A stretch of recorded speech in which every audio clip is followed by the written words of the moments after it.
जी जी हाँ, इस्लामाबाद ही में हूँ और तीसरा हंगामा खेज दिन है। और जैसे मैंने कल कहा, अफवाहें ज़्यादा हैं, ख़बरें जिसके हम मुतलाशी हैं कोई मुस्तरद नहीं मिलती। लेकिन अब से थोड़ी देर पहले एक बार फिर ये ख़बर आई है वाशिंगटन से कि ट्रम्प ने ये कहा है कि जुमे को मुलाकात मुतवक्को है। लेकिन ये उस सूरत में होगा कि जब उनके नुमाइंदे या उनका वफ़द जो है वहाँ रवाना हो। उनके आने में अगर कल रवाना होते हैं तो 14 घंटे लगेंगे, ईरान के आने में वो नहीं है। लेकिन साथ साथ आप ये भी ख़बरें सुन रहे होंगे कि ईरान जुज़वी तौर पर जंग जारी है। इसराइल ने लेबनान पर अटैक किया है, कई शहीद हुए हैं।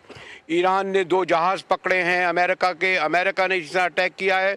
तो बेतबादी और ये छोटी मोटी झड़पों के दौरान अगर मुज़ाकरात इस्लामाबाद में शुरू भी होते हैं तो कितने ये देर पा पायदार होंगे। डॉक्टर हुमा बकाई ने हमें ज्वाइन किया है और हमारे फॉरेन कॉरेस्पॉन्डेंट जो कवर करते हैं, हम ये मैं ताज़ा मालूम करना चाहूँगा कि उनके पास क्या खबर है। डॉक्टर साहब, ये जो अब खबर आ रही है, मैंने कहा खबर तो घंटों नहीं मिनटों के हिसाब से तब्दील हो रही है और हम ट्रंप पर किस तरह ट्रस्ट करें जो उनका बयान आता है। कल वो कह रहे थे कि हफ्ते को, आज उन्होंने कहा कि जुमे को। जी डॉक्टर साहब। मेरा ख्याल है कि ज़ाहिर है पाकिस्तान तो होस्ट कर रहा है, तो पाकिस्तान का तो सो टू से इस पूरी चीज़ में एक बैकडोर डिप्लोमेसी है, वहाँ बहुत अहम किरदार है, जहाँ वो कन्विंस कर रहा है दोनों पार्टीज़ को कि पीस प्रोसेस डीरेल ना हो। और ये जो एक्सटेंशन हुई है सीज़ फायर में, यहाँ भी लोग कहते हैं कि लार्जली पाकिस्तान का किरदार है। और प्रेसिडेंट ट्रंप ने भी एक्सट्रीम फ्लेक्सिबिलिटी का इज़हार किया है, क्योंकि अब उन्होंने एंड ऑफ समझिए की कोई तारीख मुनक्किद नहीं की, कोई तलवार नहीं लटकाई है। उन्होंने कहा जब तक मुज़ाकरात जारी रहेंगे तो ये सो कॉल्ड ट्रूस रहेगा। ये जो आप थोड़ी बहुत वायलेशंस देख रहे हैं ये होंगी और बिलखुसूस लेबनीज बॉर्डर पे, क्योंकि इजराइल को मुश्किल से रिस्ट्रेन किया था और वो येलो जोन एक है, वहां पर कुछ प्रॉब्लम्स हैं। लेकिन मेरे ख्याल से ज्यादा अहम बात यह है कि जो सी पे हो रहा है ना, जो ब्लॉकेड ऑफ द हुर्मुस है, वहां पर एस्केलेशन ना हो। और जब प्रेसिडेंट ट्रंप कहते हैं कि जुम्मे को मुज़ाकरात दोबारा शुरू हो जाएंगे इस्लामाबाद में, इसकी वेटेज कम हो जाती है, क्योंकि पिछले मंडे के लिए भी उन्होंने इतने ही वसूख से बात की थी। तो जब तक आपको दूसरे फरीक से, ईरान से कंफर्मेशन नहीं आती इस हवाले से, मेरा ख्याल है इस्लामाबाद भी इसको with a pinch of salt लेगा। क्योंकि देखिए इस्लामाबाद तो बिल्कुल फोटो रेडी हुआ था पीर के लिए, फिर मंगल के लिए, फिर बुध के लिए। और जैसे आपने कहा, बिल्कुल सही कह रहे हैं कि मिनटों में खबरें जो थी वो तब्दील हो रही थी। But at the end of the day जो डिसाइसिव फैक्टर था वो ईरान की विड्रॉल थी।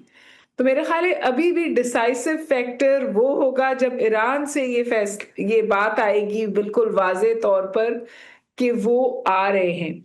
जो ईरान में अगर आप लोगों से बात करें या जो कुछ कमेंटेटर्स हैं, वो इसके हवाले से ये कह रहे हैं कि ईरान में, जिसकी तरफ वैसे प्रेसिडेंट ट्रंप ने भी इशारा किया कि फ्रेगमेंटेशन है, फ्रेगमेंटेशन नहीं है वहां पे। जो हार्ड लाइनर्स हैं उनका मौक़िफ़ अब बहुत सख्त है, और जो कम्युनिकेशन है फेस ऑफ द गवर्नमेंट के बीच में और ख़ामेनी साहब के बीच में, वो थ्रू 1 और 2 पीपल है, सबको उनको एक्सेस नहीं है। तो जो बैक एंड फोर्थ है उसमें बहुत टाइम लगता है। और एक जो हार्ड लाइनर्स, अब so called change of regime की वजह से ज़्यादा सख्त गिर लोग जो हैं वो इस वक्त फेस ऑफ ईरान है। तो वो जिन कंसेशंस में ईरान 2025 में तैयार था ना, उन कंसेशंस पे शायद वो आज तैयार नहीं है। तो जो दो मुश्किल चीज़। डॉक्टर साहब, डॉक्टर साहब, मुश्किल ये है कि आप जो लोग कराची में हैं या लाहौर या इस्लामाबाद से बाहर के हैं, उन्हें यकीनन ये अंदाज़ा शायद ना हो कि अव्वल तो ये शहर कायद यानी इस्लामाबाद कुछ इस तरह है कि अगर 3 जानिब से बंद कर दिया जाए तो पूरा शहर मफलूज होता है। फिर आपको इल्म है कि यहाँ कोई गालिबन कुछ सैकड़ों की तादाद में सफारत खाने हैं, फिर इसी तरह सैकड़ों की तादाद में फ़्लाइटें दुबई और कतर और सारी दुनिया में जाती थी। तो ये इस वक्त जो मेरे ख्याल से सबसे ज़्यादा पाकिस्तान मुश्किल में आ गया है कि किस तरीके से ये करे। मैं क्विक ज़रा सा अपने नुमाइंदे से भी पूछ लूँ कि ये क्या सूरत हाल है इस्लामाबाद की, हमीद लंगरा, और ख़ास तौर पर कहाँ कहाँ मुश्किल कैसे आसान हो। मुजाहिद साहब, इस वक्त जो सूरत हाल है यहाँ पर उसको अगर देखा जाए तो मेरे ख्याल में इस वक्त रेड जोन जो है वो मुकम्मल तौर पर सील है। जहाँ पर आकर मुज़ाकराती वफूद ने ठहरना है वहाँ पर भी उस जगह को पब्लिक के लिए ओपन नहीं किया गया।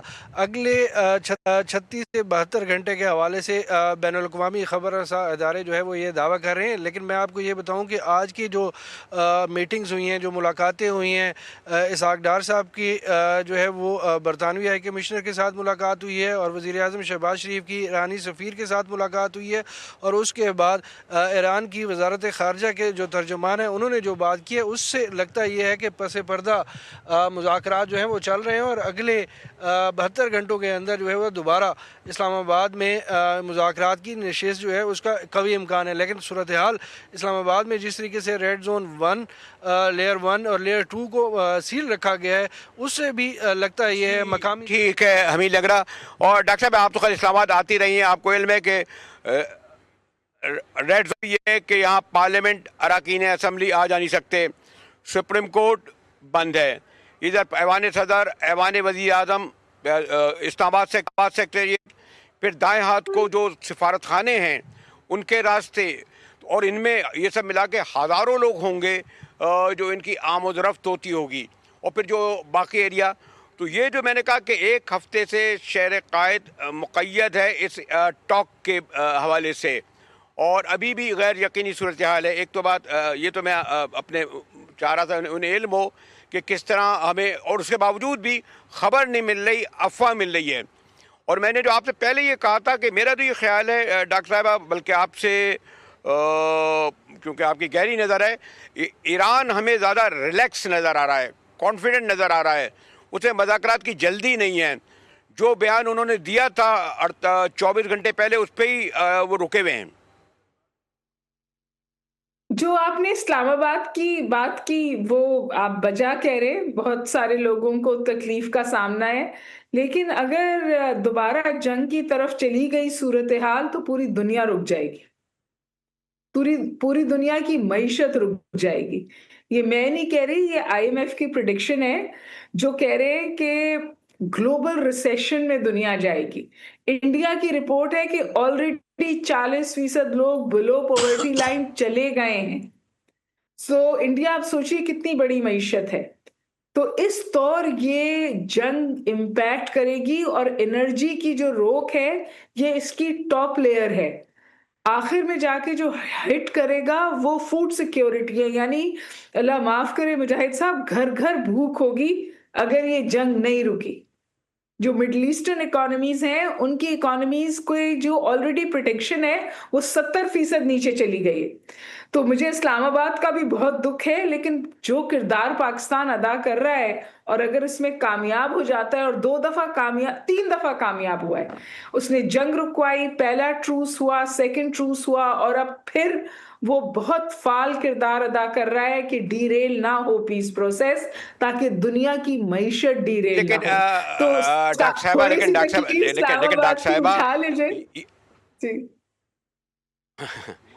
डॉक्टर साहब देखिए, एक बात है, ये तो एकेडमिक और वो एक महदूद जो इकोनॉमी के प्रॉब्लम है, और सॉरी टू से आपको इल्म है कि यहाँ का जो बेचारे, जब लोग 50% गरीब लोग हों तो वो तो शायद इस तरह टीवी और इस तरह खबरों से बाखबर नहीं होते होंगे। हाँ, इफ़ेक्ट नहीं ज़रूर हो रहे हैं, लेकिन ऐसा नहीं लग रहा डॉक्टर साहिबा कि जो ट्रम्प साहब के बयान जो आते हैं, और फिर हम जो ये मेज़बान हैं, हमारी सिक्योरिटी, हमारा जो स्टैंड, एक कुछ, मैं लफ्ज़ इस्तेमाल नहीं करना चाहता, गैर पार्लिमानी है, कुछ मजाक सा बनता जा रहा है डॉक्टर साहिबा।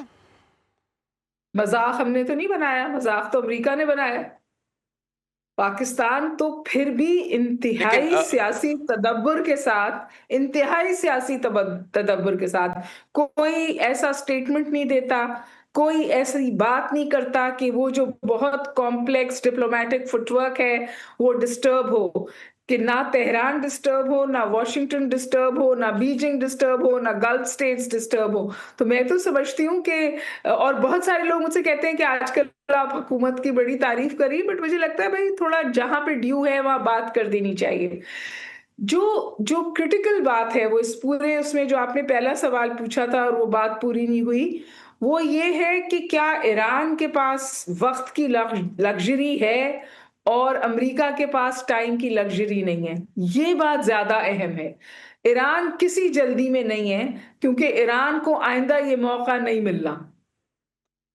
ट्रंप की रेटिंग्स रोज ड्रॉप हो रही हैं, लेकिन ट्रंप के आगे बहुत सारे मसाइल हैं, ट्रंप के सर पर मिड टर्म इलेक्शंस खड़े हैं, ट्रंप के जो इजराइल के साथ जो प्रेशर्स वर्कआउट हो रहे हैं, जो उनके इत्तेहादी बात कह रहे हैं, और ट्रंप जो एक अनडिलीवरिंग प्रेसिडेंट के तौर पे इस वक्त सामने आए, तो सही बात है कि डेडलाइंस जो हैं वो अमेरिका के लिए ज्यादा मुश्किल हैं।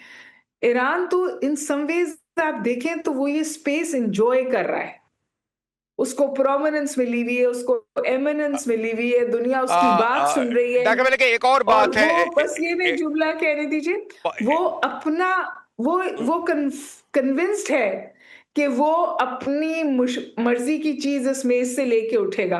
बस सवाल ये है कि कहीं वो अपना हैंड ओवर प्ले तो नहीं कर रहा और ये बैकफायर तो नहीं कर जाएगा। डॉक्टर भाई एक तो ये जो है कि पिछले या गालिबन इस डिकेड से आधी वॉर, बल्कि एक लोग कहते हैं ये तो एक मीडिया वॉर है। जब शिमला एकॉर्ड हो रहा था तो किसी को खबर भी नहीं होती थी कि आखिरी वक्त में हुआ, और भी जो कुछ हुए। अब इस वक्त सूरत हाल ये है कि हम ये समझते हैं, सॉरी टू से उसमें मैं भी शामिल हूँ जो मीडिया लोग, कि हम ये समझते हैं कि ये ऐसे ही मज़ाकरात होते हैं कि दोनों टेबल पे बैठेंगे, कागजात के तबादले होंगे, जॉइंट प्रेस कॉन्फ्रेंस होगी और सब कुछ हो जाएगा। ये सॉरी टू से हम समझने की कोशिश क्यों नहीं कर रहे कि दो दुश्मन मुल्क जो 47 साल से इंतकाम की हद तक एक दूसरे के मुखालिफ हैं, उनका बैठना, उनका इन इम्पोर्टेंट इश्यूज पर होना घंटों की बात तो नहीं होगी ना, दिनों में भी तो हो सकते हैं, शायद इससे भी टाइम लग जाए ज़्यादा। डॉक्टर साहबा बहुत टाइम लग सकता है। जब जेसीपीओ के आप पहुंचे थे अग्रीमेंट पे तो 15 महीने लगे थे, 1.5 साल लगा था। लेकिन पिछली दफा जब मंडे को हाइप थी तो उसमें ये ख्याल था कि अगर ईरान आ जाता है तो एक लार्जर एमओयू हो जाए और फिर जो टेक्निकल डिटेल्स हैं वो कमिटीज में, लेकिन वो जो एक ओवर आर्चिंग अग्रीमेंट है हम वहां तक भी नहीं पहुंच पा रहे हैं। देखिए, जिस वक्त इन्होंने जिनीवा में हमला किया ईरान के ऊपर और जिनीवा में डायलॉग्स हो रहे थे, तो वो कह रहे थे कि हम टेक्निकल कमेटीज में ऑलरेडी चले गए थे। इसी तरह पिछली दफा जब इस्लामाबाद डायलॉग हुआ तो बहुत लोगों ने कहा वी वर इंचेस अवे कि फैसला मतलब एक और आ जाता है या कोई लार्जर डील का लफ्ज में इस्तेमाल नहीं कर रही, लेकिन कोई एक कंसेंसस डेवलप हो जाता और फिर यूएस ने अपनी डिमांड्स जो थी चेंज की। और अभी जो सूरत हाल अटकी हुई है वो इट्स द न्यूक्लियर नॉट, मतलब वो गिरहा जो है वो सख्त होती जा रही है। और अभी मेरा ख्याल है प्रेसिडेंट ट्रंप ने बीच में ये कहा था कि ईरान जो है वो अपनी प्रपोजल देगा और फिर उसके बाद आगे बढ़ेगी। मुझे नहीं पता ये जो उन्होंने जुम्मे का बात की है वो प्रपोजल आ गया है या नहीं आया है, क्योंकि प्रेसिडेंट ट्रंप बहुत तेजी से अपने स्टेटमेंट्स भी बदलते हैं। तो अभी उनकी ये भी वो किसी जरीदे को इंटरव्यू दे रहे थे और उसके दौरान उन्होंने ये बातें की, और क्योंकि जाहिर है कि हमारा मीडिया बहुत वॉच कर रहा है तो उसने इमीडिएटली पिक कर लिया। जिस वक्त ये हमारा मीडिया रन कर रहा था मैंने उसी वक्त जाके मुजाहिद साहब इंटरनेशनल मीडिया पे भी देखा, इंटरनेशनल मीडिया इस हवाले से कोई बात नहीं कर रहा था। तो हम भी बहुत ना जंप द गन वाली सिचुएशन में आए हैं। थोड़ी पेशेंस, थोड़ा तदब्बुर।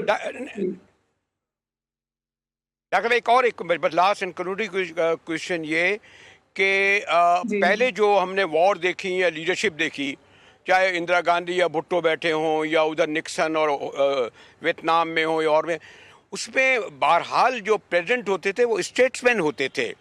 लेकिन सॉरी टू से सुपर पावर का जो इस वक्त सदर है वो कतई तौर पर स्टेटमेंट नहीं बल्कि वो जगलरी करता है। और उसकी लैंग्वेज देखें कि हमारे लिए बड़ा काबिल एहतराम सऊदी अरब है, उसके वलीअहद के लिए उन्होंने क्या कह दिया और चीन के लिए क्या कह दिया। तो ये भी एक मसला है ना कि ट्रम्प की लैंग्वेज, ट्रम्प का स्टेटमेंट ना होना सुपर पावर के बावजूद मुश्किलात में इजाफा नहीं करता। देखिए जी, मैं सिर्फ इस बात पे ये कह सकती हूँ कि इसका सबसे ज्यादा नुकसान तो अमेरिका को हो रहा है, अमेरिका के स्टैचर को हो रहा है। अमेरिका की यूनिपोलैरिटी तो खत्म हो गई, न्यू वर्ल्ड ऑर्डर की बात हो रही है। वो एक मैगजीन का एड लगा था टाइम्स मैगजीन के ऊपर, उसकी उसकी बहुत तशहीर हुई थी। उसमें लिखा था कि अगर दुश्मन अपने आप को तबाह कर रहा हो ना तो उसको तंग डिस्टर्ब नहीं करना चाहिए। और प्रेसिडेंट शी की तस्वीर थी और प्रेसिडेंट ट्रम्प की तस्वीर थी। लेकिन बहरहाल जो अमेरिकन में भी एक सेन तबका है जो चाहता है कि ये सूरत हाल एड्रेस हो जाए, और इसी वजह से आप प्रेसिडेंट ट्रम्प जो है उनको अब ऑफ द रैंप के लिए बहुत कमिटेड देखते हैं। आई लार्जली थिंक कि अमेरिका इस वक्त कमिटेड है कि ये जंग बंद हो जाए। मसला ये है कि ईरान, वो मैं लफ्ज इस्तेमाल करती हूँ, Iran wants it's pound of flash. तो ईरान सोच रहा है कि ये जो मुझे विंडो मिली है इसमें मैं अपना मैक्सिमम बेनिफिट लेके उठूं और मेरे साथ ये आइंदा ना, कोई मेरे साथ ये आइंदा ना कर सके। तो वो इस तरह की कुछ गारंटीज मांग रहा है, क्योंकि देखिए ना, इजराइल एज अ स्पॉइलर तो बैठा है ना खित्ते में, और उससे हर एक को खदशा है। और लेबनान में जो वो कर रहा है या गजा में जो वो कर चुका, कौन चाहेगा कि इजराइल को खुली छुट्टी मिली रहे। शुक्रिया डॉक्टर उमा बकाई। अ, आपने तेजी से अंदाज़ लगाया होगा, और हम लोग जो इस्लामाबाद में हैं, मैंने कहा ना कि अफवाहें पूरे इस्लामाबाद में फैली हुई हैं, और इतनी कि अब अगर कोई जेन्युइन ख़बर भी आती है तो मुसद्दक़ा नहीं समझी जाती। इन अफवाहों में और ख़ास तौर पर बदएतमादी की फ़िज़ा में जो दो बड़े मुल्कों के दरमियान यानी ईरान और अमेरिका में है, मज़ाकरात कब होंगे, यहाँ इस्लामाबाद में कोई बाकायदा तर्जुमान नहीं बनाना चाहता। चलते हैं एक ब्रेक की जाने पर, इसी हवाले से गुफ्तगू को जारी रखेंगे।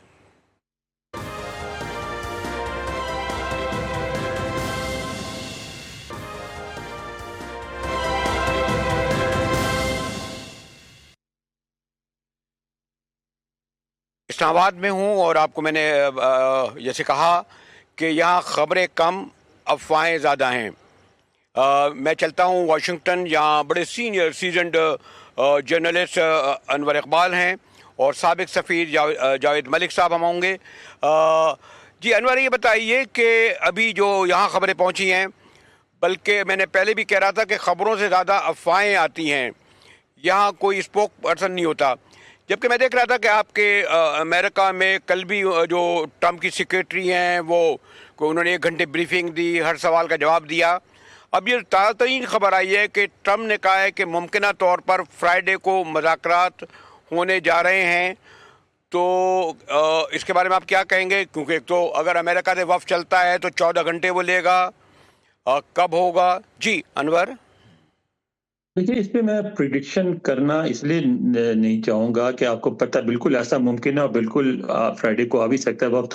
लेकिन आपको ये भी पता है कि सदर ट्रम्प जो हैं ये कि इन्होंने एक तो टर्म हमारे यहाँ पहले से मौजूद थी, नेगोशिएटिंग थ्रू द मीडिया। अब सदर ट्रम्प जो हैं वो नेगोशिएट करते हैं थ्रू द सोशल मीडिया और रादर थ्रू हिज ट्वीट्स।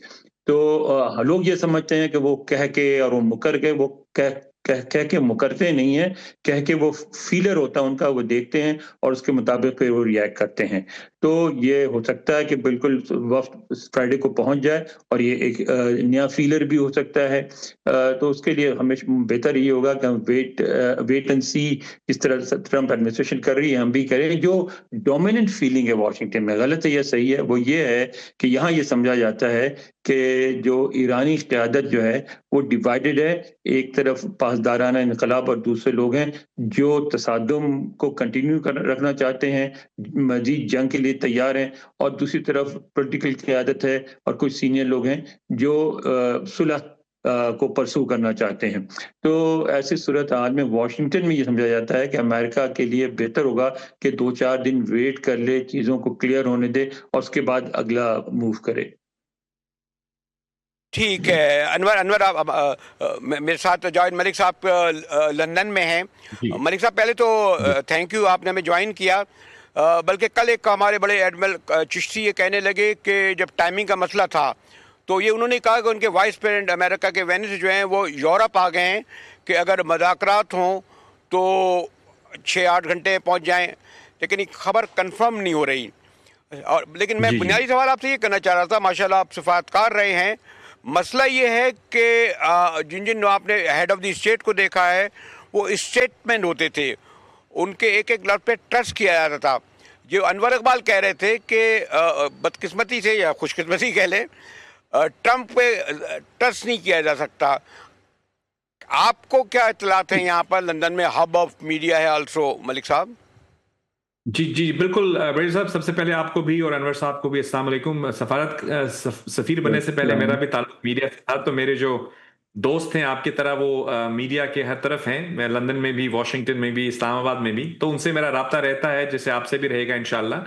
तो देखिए, आपने बिल्कुल सही कहा, प्रेसिडेंट ट्रंप जो है वो गैर रवायती सियासतदान हैं। वो बिजनेस बैकग्राउंड से आए हैं। उनका जो अंदाज़े गुफ्तगू है, अंदाज़े सियासत है, अंदाज़े सफारत है, उसमें एक नई आपको एक अनयूजुअल चीज़ नज़र आती है। ऑफ कोर्स वो मीडिया में भी रहे हैं, अनवर साहब जानते होंगे, एक प्रोग्राम वो होस्ट करते थे अप्रेंटिस के नाम से। उसके बाद मैंने तो उनको कुछ छोटे मोटे ड्रामों में भी देखा एज ए कैमियो रोल। तो एक बड़ी, मैं समझता हूँ, मल्टी डायमेंशनल पर्सनैलिटी है उनकी। और वो सोशल मीडिया हो या मीडिया हो, मीडिया के अंदर भी वो बिल्कुल ही जिस तरह से आने के बाद उन्होंने एक फेक न्यूज़ कह के एक बहुत बड़े सेक्शन ऑफ द मीडिया को बिल्कुल उन्होंने जो है वो एक तरह से ब्लैकआउट कह सकते हैं, उनसे वो बात नहीं करते, उनकी बात पे ट्रस्ट नहीं करते, उनके रिपोर्टर्स को झिड़कते हुए नजर आते हैं। तो he has his own style. लेकिन मुजाहिद साहब, आप तो एक सीनियर तरीन सहाफ़ी हैं, आपसे बहुत से लोग सीखते हैं। लेकिन ये मैं देख रहा हूं कि जो स्टेटमेंट उनकी आती है, मैं तो उसको दो पहलुओं से उस पर नजर डालता हूं। एक तो वो रेट्रिक होता है, उसको मैं यूजुअली इग्नोर कर देता हूं, क्योंकि मैं समझता हूं ये उनके अंदर का जो मीडिया पर्सन है या बिजनेसमैन है, शायद वो बोल रहा है। लेकिन कुछ उसके एलिमेंट्स ऐसे होते हैं जो गालिबन जो उनको स्टेट डिपार्टमेंट या मार्को रूबियो या जो भी उनके एडवाइजर्स हैं वो उनको बताते हैं। तो ऑफ कोर्स वो एलिमेंट, जो window of opportunity of dialogue जो है, वो बिल्कुल उसमें मुझे नजर आती है। लेकिन मैं एग्री करूंगा अनवर साहब से कि मेरी अंडरस्टैंडिंग भी यही है कि देखिए, जो ये तातुल हुआ उनके वहां आने का, मैं तो यूं देख रहा हूं कि अमेरिका ने काफी हद तक जो है, मेरी उम्मीद से ज्यादा उन्होंने जो है ना पाकिस्तान की बात को वेटेज दिया।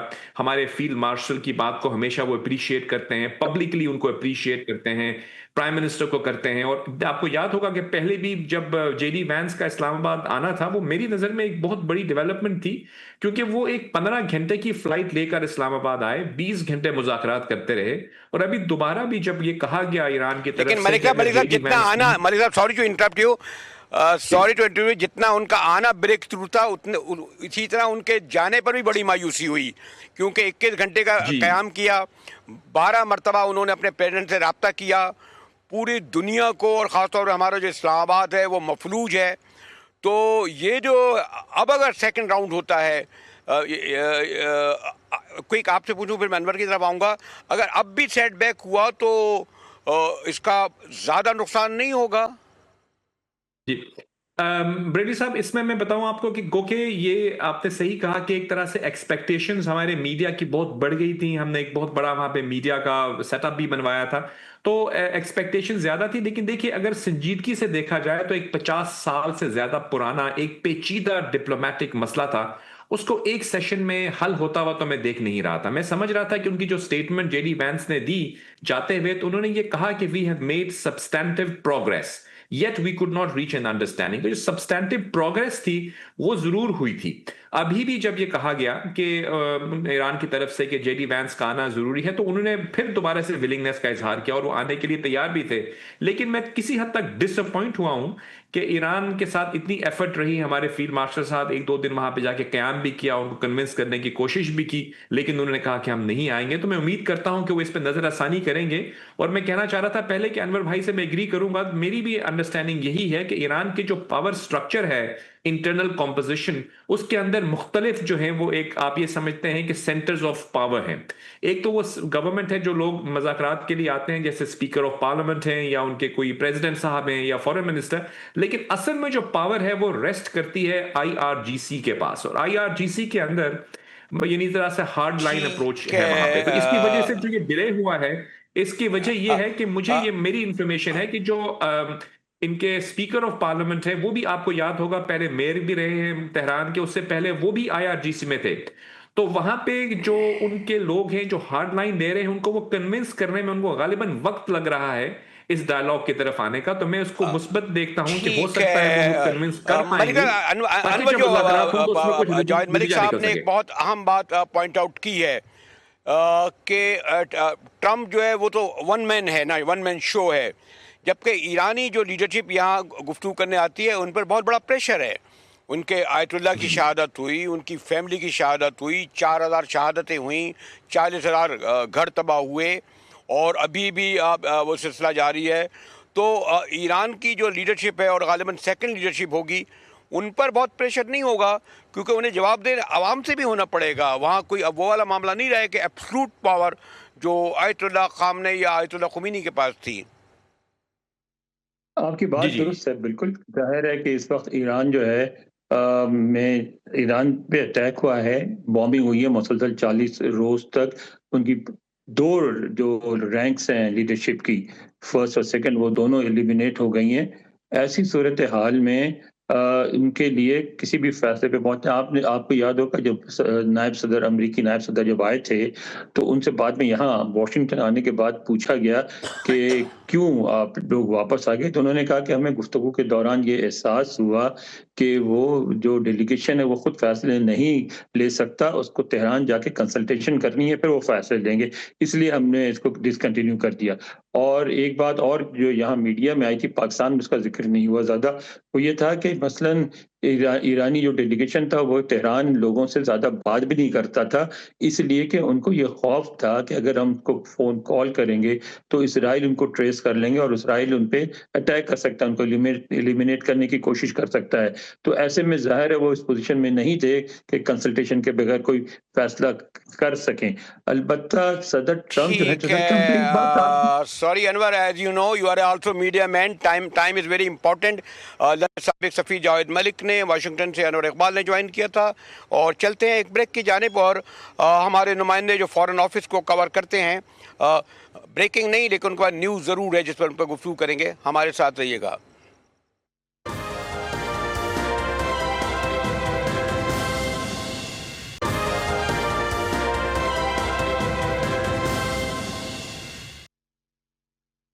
अगर अगर जुमे को मुज़ाकरात होते हैं तो अब जबकि 24 घंटे रहते हैं तो ओवरऑल क्या सिचुएशन होगी मैं हमीद लंगड़ा से मालूम करूंगा। लेकिन इस वक्त भी आपने देखा होगा कि सीज़ फायर के बावजूद इसराइल की हिजबुल्लाह के दरमियान झड़पें लेबनान में हुई हैं, कई शहादतें हुई हैं।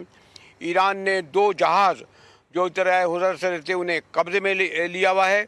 और दूसरी तरफ ट्रम्प का बयान कभी बहुत ज़्यादा सख्त कि हम मलियामेट कर देंगे और कभी नर्म, ये जारी है। ऐसे में मुज़ाकरात वाकई जुमे को शुरू होने जा रहे हैं। शहर की क्या फ़िज़ा है, हमीद लंगड़ा जो फ़ॉरेन ऑफिस को कवर करते हैं और अभी चंद मिनट पहले यहाँ पहुँचे हैं। जी हमीद, क्या सूरत हाल है? अगर फ्राइडे को मुज़ाकरात होते हैं तो आपको इस्लामाबाद की फ़िज़ा जो पहले मुज़ाकरात से पहले लगी थी वैसी नज़र आ रही है?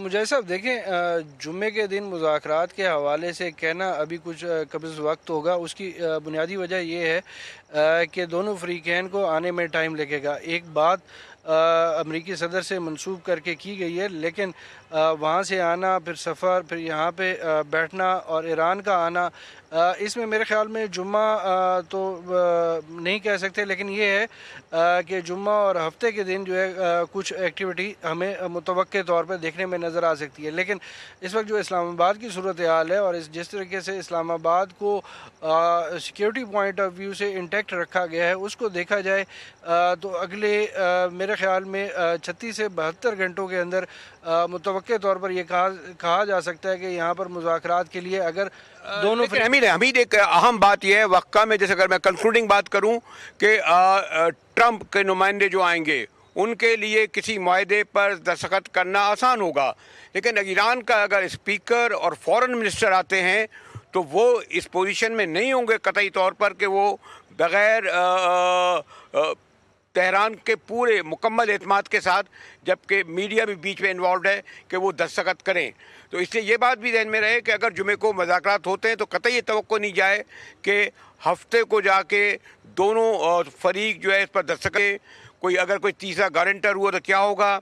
हमीद बता रहे थे कि हमारे फॉरेन मिनिस्टर की तुर्की से भी रब्ता है, लेकिन इससे पहले भी हमने देखा था कि जब दोहा टॉक हुई थी तो उसका क्या अंजाम हुआ था। इससे ये बातें मद्देनज़र रखें कि ईरानी वफ़द जितना ही पावरफुल हो, लेकिन वो मुकम्मल इख्तियार नहीं रखता। ईरान का जो सिस्टम है उसमें जो है बहरहाल ज़्यादा अहमियत उन मुक़्तदरा यानी आयतुल्लाह के पास होगी, और जो ट्रम्प का मामला जैसे मैंने कहा दूसरा है। इसी के साथ ही इस्लामाबाद से मुजाहिद वली को इजाज़त दीजिए।